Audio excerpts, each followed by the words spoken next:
అది సేఫ్ అయిన తర్వాత మళ్ళీ సినిమా చేసే ప్రయత్నం ఉంటుంది.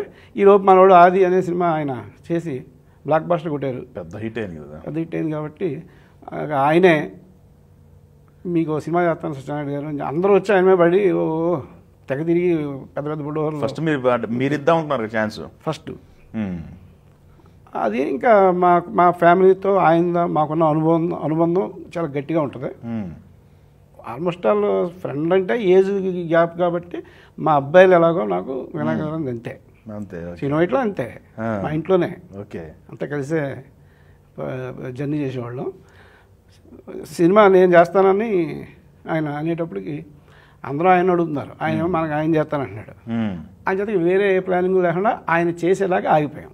ఓకే ఇక వేరే సినిమా ప్లానింగ్ లేదు. రెండో సైడు రవితేజ స్టార్ అయిపోయాడు. అవును.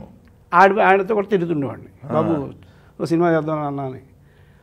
చేద్దాం డైరెక్టర్ ఎవరు అదే చూసుకో అని అన్నట్టుండేవాడు. ఫ్రెండ్స్ లాగానే ఉండేవాళ్ళు ఇద్దరు. Okay okay. అలా ఉంటే ఈలోపు వినయ్ గారు ఓ 4-5 సినిమాలు అయిన తర్వాత నా సినిమా నెక్స్ట్ సినిమా ఎవరని మీలాగా ఎవరో అడిగితే ప్రెస్కి సంబంధించిన వాళ్ళు నెక్స్ట్ మరెడ్డి సత్యనారాయణ గారు చేస్తానని చెప్పాడు. మీకు చెప్పకుండా